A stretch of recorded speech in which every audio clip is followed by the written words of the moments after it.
ওরে বাপরে, এক্ষুনি আমার নাকখানা বটির কোপে কেটে যেত। নাক নয়, আমি তো গলা কাটতে চেয়েছিলাম। মানেটা কি? তোমার একমাত্র স্বামীকে তুমি মারতে চাও? অমন স্বামী থাকার থেকে না থাকা ভালো, বুঝলে? দুবেলা দুমুঠো খেতে দেওয়ার মুরত নেই, তার আবার স্বামী। আমি কি করবো বলো তো গিন্নি, দোকানে খদ্দের আসে না, যাও বা কালে ভদ্রে দু একজন আসে, টাকা পয়সা বাকি রেখে যায়। কি করব আমি? তুমি কি করবে আমি কি জানি? দরকার হলে চুরি করো, ডাকাতি করো, নয়তো তোমার এই অভাবের সংসারে না আমি আর থাকবো না, বুঝলে? এই দুপুর বেলা এমন করে বললে গিন্নি? বেশ, চললুম আমি দোকানে। পাহাড়পুর গ্রামের কানাই নামের এই দরিদ্র কামারের ছিল একটা ছোট্ট কামারশালা, যেখানে তেমন কোনো খদ্দের আসতো না। দু একজন যাও বা আসতো, সে রোজগারে সংসারও চলতো না। এই নিয়ে প্রতিদিন তার বউ তাকে কথা শোনাতো।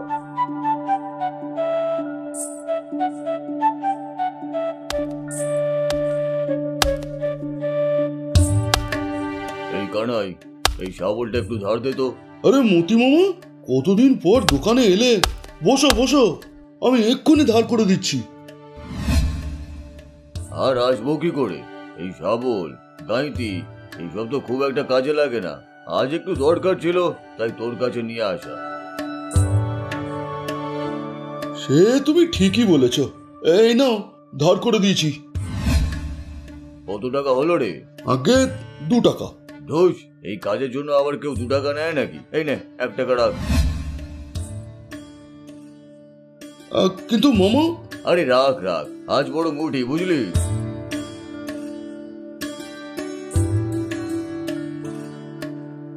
কি ব্যাপার কাকা, এই ভর দুপুরে এমন মনমরা হয়ে দোকানে বসে আছো? খেতে যাওনি? আর খাওয়া, তোর কাকি তো যা নয় তাই বলে ঘর থেকে তাড়িয়ে দিল, বললো এই অভাবে সংসারে থাকবে না। এদিকে দোকানের যে অবস্থা, ভাঁড়ে মা ভবানী, এ তো সত্যি খুব মুশকিল গো। দোকানে আরো বেশি করে খদ্দের আনতে হবে, বুঝলে? আরে সিধু, খদ্দের আর আসবে কোথা থেকে? ওই 9 মাসে 6 মাসে কিছু খোঁড়াখুঁড়ির কাজ হলে তখন ওই 2-1 আসে আর কি।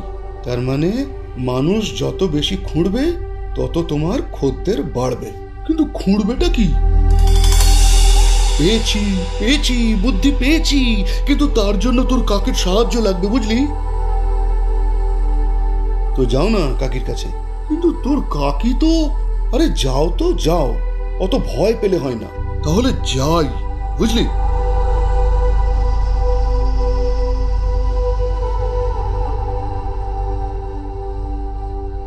গিন্নি, ও গিন্নি, শুনছো? ওরা মিনছেটার আর খেয়ে দে কাজ নেই, আবার এসেছে। বলি হয়েছেটা কি? কাজের সময় বিরক্ত করছো কেন? যাও না, দোকানে গিয়ে কাজ করো না, তাতে যদি 2 পয়সা রোজগার করতে পারো। আরে ওই রোজগারের জন্যই তো তোমার কাছে এলাম গিন্নি।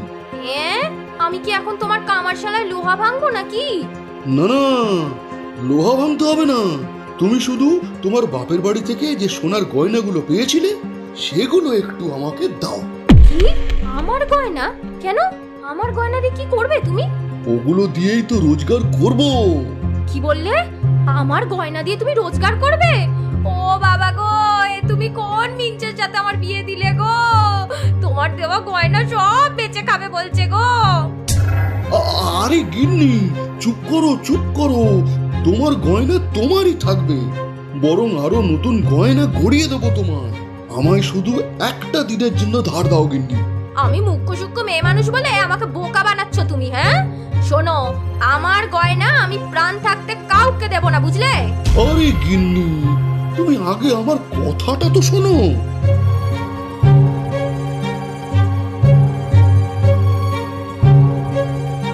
বাপরে, তোমার মাথায় এত বুদ্ধি!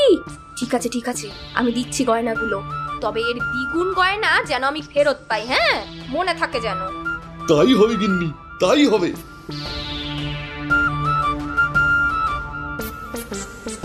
এই বলে কানাই তার বউয়ের সমস্ত গয়না নিয়ে চলে যায় নিজের কামারশালায়। সেখানে সিধু আর সে মিলে প্রতিটি গয়নাকে আগুনে জ্বালিয়ে ছোট ছোট পাথরের টুকরোর মতো তৈরি করে। এই তো, এবার আমাদের বড়লোক হওয়া কে আটকায়?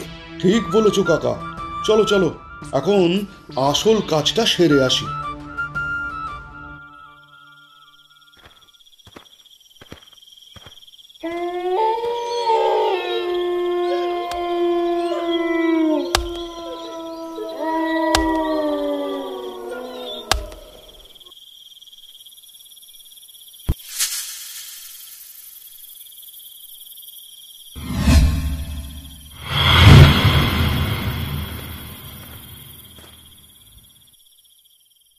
গ্রামের কাছের পাহাড়ে এক মা কালীর মন্দির রয়েছে। পরের দিন সকালে সেখানে গিয়েই বসে কানাই। ওই মন্দিরের দেবী জাগ্রত বলে গ্রামের মানুষের বিশ্বাস, তাই অনেকেই সেখানে পুজো দিতে আসে প্রতিদিন। সেদিনও কানাইয়ের দুই বন্ধু রামু আর জগা এসেছে পুজো দিতে। কানাইকে মন্দিরের চাতালে বসে থাকতে দেখে তারা প্রশ্ন করে, কি রে কানাই, সকাল সকাল কাজটা ছেড়ে এখানে বসে আছিস যে? আর বলিস না রামু, কাল রাতে মা এসেছিলেন স্বপ্নে।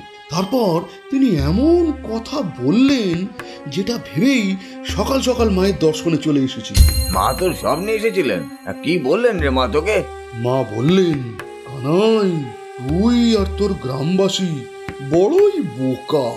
এই যে এই পাহাড়, এর নিচে আমি কত শত সোনা লুকিয়ে রেখেছি, তোরা সেগুলো বের করে নিজেদের দারিদ্র দূর কর। তোদের কষ্ট যে আর চোখে দেখতে পাচ্ছি না বাবা। বলিস কি, এই পাহাড়ে সোনা? আমি তো বিশ্বাসই করতে পারছি না। আমারও তো বিশ্বাস হয়নি প্রথমে, তারপর ভাবলাম মা যখন বলেছেন তখন আর খুঁড়ে দেখতে আপত্তি কোথায়, তাই কোদাল শাবল গাঁইতে নিয়ে চলে এসেছি। কিন্তু আবার কি? আসলে এত বড় পাহাড় আমি একা খুঁড়ে দেখতে পারবো না, তাই ভাবছিলাম দু তিনজনকে যদি সাথে পেতাম। হ্যাঁ, তা তো বটেই, তা তো বটেই। এই তোরা যাবি আমার সাথে? দেখ, তোরাও হয়তো সোনা পেয়ে যেতে পারিস। আমরা? না না, এখন কত কাজ রয়েছে। তুই স্বপ্নে দেখেছিস, তুই যা। হ্যাঁ, আমরা কাজ করি বরং, তুই যা। আরে চলোই না, দেখবে আমরা কত বড় লোক হয়ে যাব, আমাদের আর কোনো দুঃখ কষ্ট থাকবে না। এইভাবে বিভিন্ন কথা বলে রামু ও জগাকে রাজি করিয়ে নিয়ে পাহাড়ের উত্তর দিকে নিয়ে যায় কানাই, যেখানে সে আগের দিন রাতে বউয়ের গয়না গলানো সোনাগুলো লুকিয়ে রেখে এসেছিল। সেখানে চলতে থাকে ঘোড়ার পালা।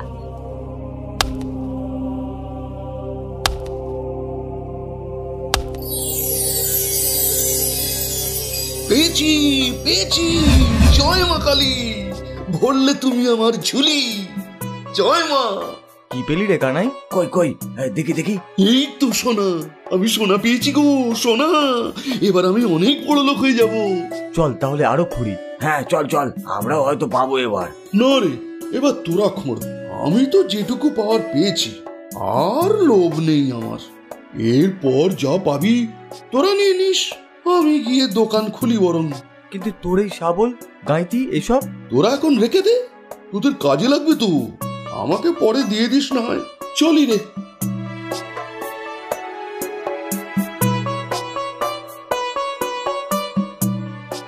কানাই চলে গেলে রামু আর জগা নতুন উদ্যমে আবার খোঁড়াখুড়ি শুরু করে।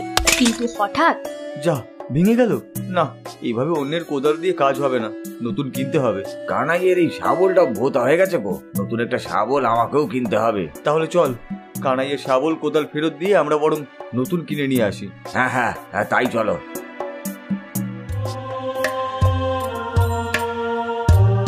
কানাইদা, ও কানাইদা, আছো? কিরে, তোরা এত তাড়াতাড়ি চলে এলি? সোনা পেয়ে গেছিস বুঝি? না গো কানাইদা, ঘুরতে ঘুরতে এই শাবলটা ভোতা হয়ে গেল, আর রামুর কাছে থাকা তোমার কোদালটাও ভেঙে গেল। হ্যাঁ, তাই আমাদের নতুন শাবল আর কোদাল দাও। আর হ্যাঁ, তোমার কোদাল শাবলের দামটাও রেখে নিও, ভেঙেই গেছে যখন। আরে না না, ও লাগবে না।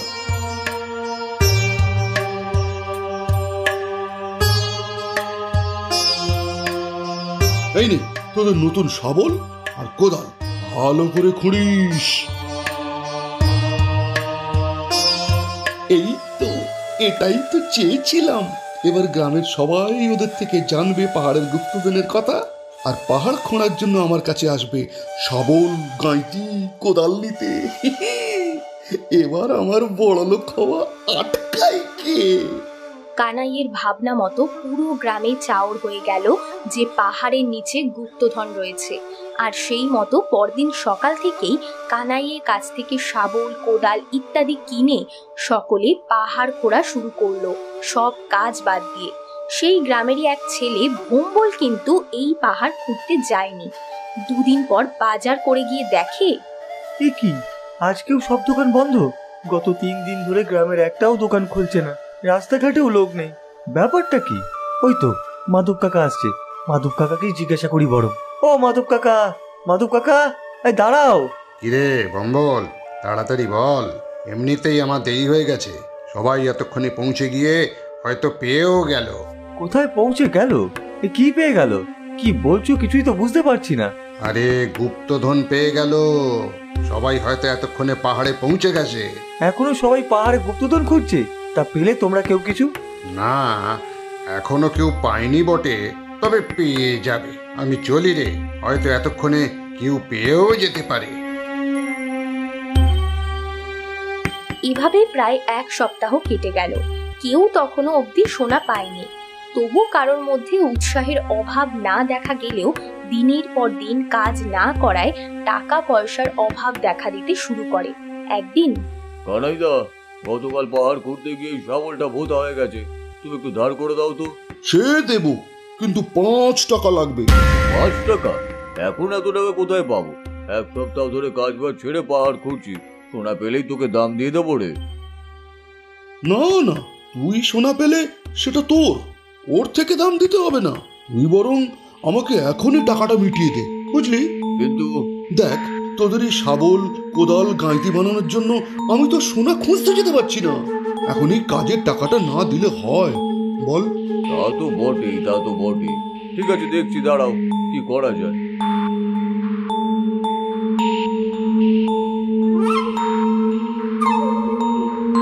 ভম্বল, ও বাবা ভম্বল, একটু দাঁড়া। শোন না বাবা, তোর কাছে 5 টাকা হবে? আমি তোকে ফেরত দিয়ে দেবো। সে হবে, কিন্তু তুমি এই টাকা নিয়ে কি করবে? আরে দেখ না, এবার যদি শাবলটা ধার না করি, সোনা পাবো কি করে? তোমরা এখনো সেই সোনার পেছনে পড়ে আছো? এই 1 সপ্তাহ কেউ কি সোনা পেলে?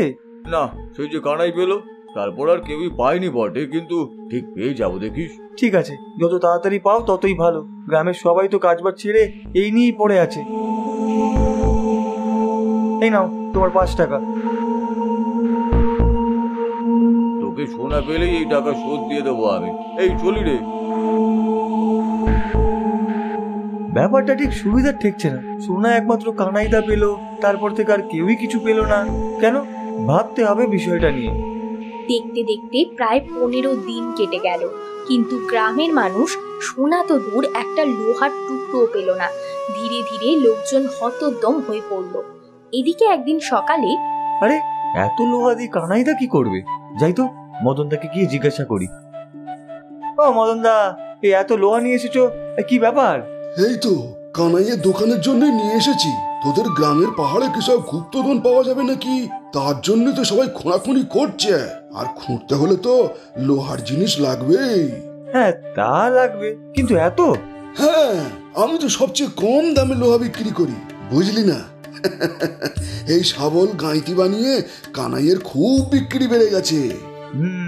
বুঝলাম, ঠিক আছে চলি গো। এবার বিষয়টা আমার কাছে জলের মতো পরিষ্কার। না, এ চালাকি তো আমি চলতে দেব না। কিছু একটা ব্যবস্থা তো করতেই হবে, নয়তো পুরো গ্রাম না খেয়ে মরবে। সেদিন সন্ধেবেলা গ্রামের চাতালে সারাদিনের খাটনি শেষে সবাই এসে বসে জিরিয়ে নিচ্ছিল। ভোম্বলও উপস্থিত হলো সেখানে। রামু বলে উঠল, না, আর ভালো লাগছে না, বুঝলে? আমি কাল থেকে আর পাহাড় কাটতে যাব না। ঠিক বলেছ, আমি আর যাব না। কেন, কি হলো গো, কি হলো? কি আর হবে, মানে কানাইদাকে মা স্বপ্নে এসে বলেছিলেন, তাই কানাইদা সোনা পেয়েছে। কিন্তু আমরা তো কেউই সোনার টিকিটিও দেখতে পেলাম না, তাই আর পাহাড় কাটতে যাব না।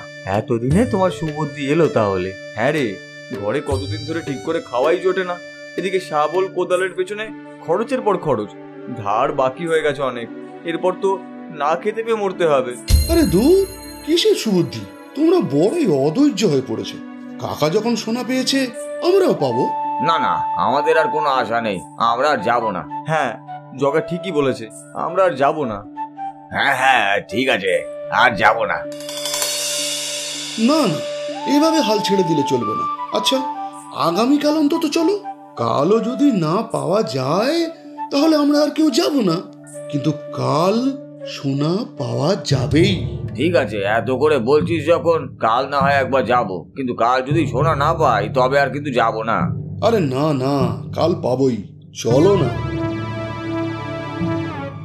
ঠিক আছে, আমার একটা কাজ আছে, আমি চললাম। কি ব্যাপার, ও কি করে এত নিশ্চিত হলো যে কাল সোনা পাওয়া যাবে? আর এখনই বা এত তাড়াতাড়ি পালিয়েও গেল কেন? দেখি তো ও কোথায় যায়। এই ভেবে ভোম্বল হাঁটা লাগায় সিধুর পেছন পেছন, আর দেখে সিধু কানাইয়ের বাড়িতে ঢুকছে। ভোম্বলও কানাইয়ের বাড়ির জানলায় আড়ি পাতে। কাকা, সর্বনাশ হয়ে গেছে গো। কি হলো রে? কি সর্বনাশ হলো আবার? আরে কাকা, গ্রামের মানুষ তো সোনা পাচ্ছে না বলে আর সোনা খুঁজতে যাবে না বলছে। বলিস কি? না না, এ তো হতে দেওয়া যায় না। তাহলে তো আমার অনেক ক্ষতি হয়ে যাবে। আমি তাহলে ঠিকই ভেবেছিলাম, গ্রামের মানুষ সোনা না খুঁজলে তোমার তো বিক্রি বাট্টা বন্ধ হয়ে যাবে। এখন কি হবে কাকা? আমি তো গ্রামের লোকজনদের বলে এলাম যে কাল তারা সোনা পাবেই, তাই সবাই রাজি হলো আবার যেতে। হ্যাঁ, এ কি বলে এলি? কিন্তু পাহাড়ে তো কোনো সোনাই নেই। আমি যে সোনা পেয়েছিলাম সেগুলো তো তোর কাকির গয়না গলিয়ে সোনাগুলো আগে থাকতে লুকিয়ে এসেছিলাম। এবারও তাই করো না হয়। মানে কি বলছো? বলছি যে এবার আবার ওই সোনাগুলো গলিয়ে সিধুকে দাও, ও লুকিয়ে রেখে আসুক। কাল সকালে ও যখন সব সোনা আবার পেয়ে যাবে, তখন দেখবে গ্রামের লোকেরাও আবার পাহাড় খুঁজতে যাচ্ছে। কাকি একদম ঠিক বলেছে গো কাকা। সত্যি তো, তোমার মাথায় এত বুদ্ধি গিন্নি। বাবা, চল সিধু, তোকে সোনা গলিয়ে দি, তুই গিয়ে লুকিয়ে আয়। এবার তো তোমার চালাকি আর খাটবে না কানাইদা, এবার আমি সব ফাঁস করে দেব। এদিকে সেই রাতেই সিধু কানাইয়ের দেওয়া সোনাগুলো নিয়ে পাহাড়ে লুকাতে গেলে ভোম্বল আবার চুপি চুপি ওদের পিছু নেয় এবং সব জায়গা চিনে আসে। পরদিন সকালে সবাই যখন আবার পাহাড় করতে যাচ্ছে, ভোম্বলও একটা কোদাল নিয়ে পাহাড়ের উদ্দেশ্যে রওনা দেয়। কি রে ভম্বল, আজ তুইও পাহাড়ে সোনা খুঁজতে যাচ্ছিস নাকি? হ্যাঁ গো, এতদিন তো তোমরা কেউই কিছু পাও না, কিন্তু কাল সিধু বলল আজ নাকি আমরা সোনা পাবোই, তাই চললুম। কি বলিস সিধু, পাবো তো? হ্যাঁ হ্যাঁ, নিশ্চয়ই পাবে, সবাই পাবে। সোনা তো শুধু আমি একাই পাবো, তোমরা শুধু দেখবে আর খেটে মরবে। পাহাড়ের কাছাকাছি আসতেই ভোম্বল হঠাৎ করে একটু তাড়াতাড়ি হেঁটে গতকাল রাতে যেখানে সিধু সোনা লুকিয়েছিল ওখানে খোঁড়া শুরু করে। বাকিরা এসে পৌঁছালে ভোম্বল চিৎকার করে ওঠে, পেয়েছি পেয়েছি, এই তো আমি সোনা পেয়েছি, আরো খুঁড়ি। এইভাবে ভোম্বল সব লুকোনো সোনা সিধুর আগেই বের করে আনে আর আনন্দে লাফাতে থাকে।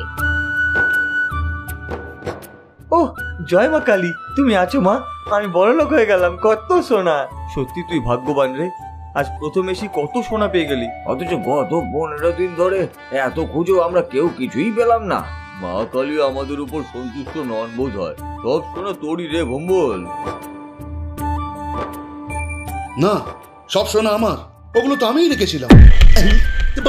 মানে মানে এই রে, আমি তো সত্যি বলে ফেললাম। এবার কি হবে? কি বলছিস রে সিধু, তুই লুকিয়েছিলি মানে? সিধুর আর কিছু বলার মুখ নেই গো, আমি বলছি শোনো। এতদিন ধরে কানাইদা আর সিধু তোমাদের পাহাড়ের নিচে সোনার গল্প শুনিয়ে বোকা বানিয়েছে আর নিজেরা লাভ করেছে। ছি ছি, কানাইয়া তোরা নিচে নামতে পারলো? আর আমরাও তো বোকার মতো নিজেদের কাজ ছেড়ে ধার দেনা করে কানাইয়ের থেকে জিনিস কিনে এই সোনার পেছনে ছুটে মরেছি। সত্যি, এবার যে কি করব? তোমরা চিন্তা করো না, কানাইদার শাস্তি হিসাবে এই সোনা আর তাকে ফেরত দেওয়া হবে না, এগুলো তোমরা নিজেরা নিয়ে ধার দেনা মেটাও। কিন্তু এই সোনা তো তুই পেলি রে ভম্বল, তুই নিবি না? না গো, আমার সোনার ওপরে কোনো লোভ নেই, আমার কাজই আমার সম্পদ। তোমরাও আর কখনো নিজের কাজ ছেড়ে এসব করো না। না না, আর করবো না। জয় ভম্বলের জয়, জয় মা কালীর জয়।